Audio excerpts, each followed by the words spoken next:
Nothing quite like a nice relaxing stroll down the dock to end your evening. But of course, even though it's normally a nice relaxing stroll, things can go wrong if you're not paying attention, as can be seen here. One of my favorite parts of this clip though is my man in the chair on the right. He doesn't even bother budging or lifting a finger, which is pretty poor dock etiquette. And I'll tell you what, let's go ahead and talk about that today. We'll talk about dock etiquette and some things you should do around the dock. Now, dock etiquette can mean a lot of different things to a lot of different people, so we're just going to kind of go over the highlight reel today of some courteous things you should do around the dock to help others out. One of the first things you'll want to do dock etiquette wise is when you're approaching a dock or decide that you're going to actually dock your vessel, make sure the dock you've chosen is appropriate for your boat. Nothing stinks worse than when you decide you're just going to park it anywhere, and that can cause a lot of trouble for other people. One thing you do have to keep in mind though is every vessel is different, so a dock that may not be appropriate for your boat may be just fine for another vessel.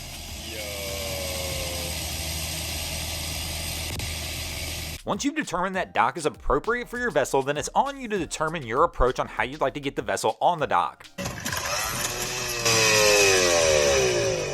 One of the first things you'll want to do when you're approaching a dock is stop and take the time to assess your situation and see which way the wind and current are going. The wind and current is going to have a dramatic effect on how you're going to have to approach this dock. Once you've determined which way the wind and current's going, one of the easiest ways to approach the dock is to pick a dock where the wind and current will actually push your vessel into the dock. If you choose a dock that's not like that, you're going to have to be careful. You might find yourself in a situation like this where the wind and current could grab your vessel and push it into another boat, which is just not a good situation down at the dock. And kind of like this crew's doing right here, you gotta assess your situation. If things are going wrong, don't be afraid to back out.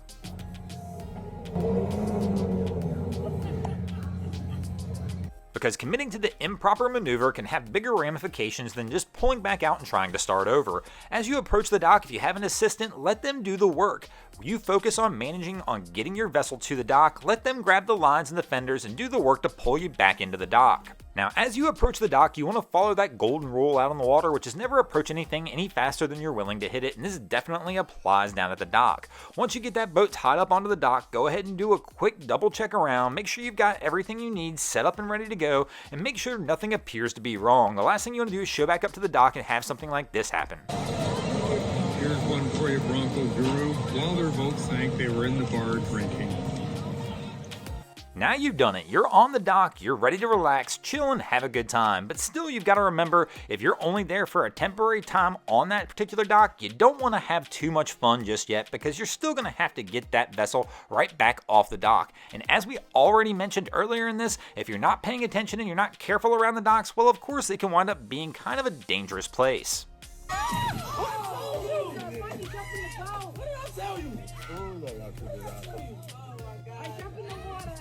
So now it's time to depart that dock and reboard your vessel, and reboarding the vessel can be a tricky process as well. One of the things you really want to keep in mind when you're reboarding the vessel is you want to do so cautiously, but also try not to leave 1 foot on the dock and 1 foot on the boat too long. 1 foot on a fixed object and 1 foot on an object that can move typically leads to bad things happening. Now, I'm not telling you to rush this, we still want you to do it in a cautious manner, but you just have to be careful, because if that boat starts to move, things are going to get out of hand fast. It just went in the water, Earl.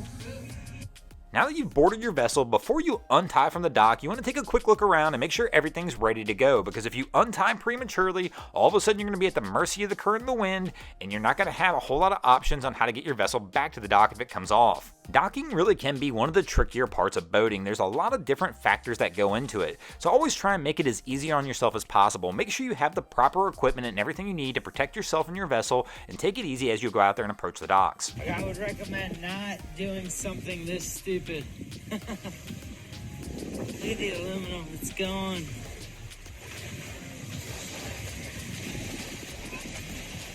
That's the dock it beat up on.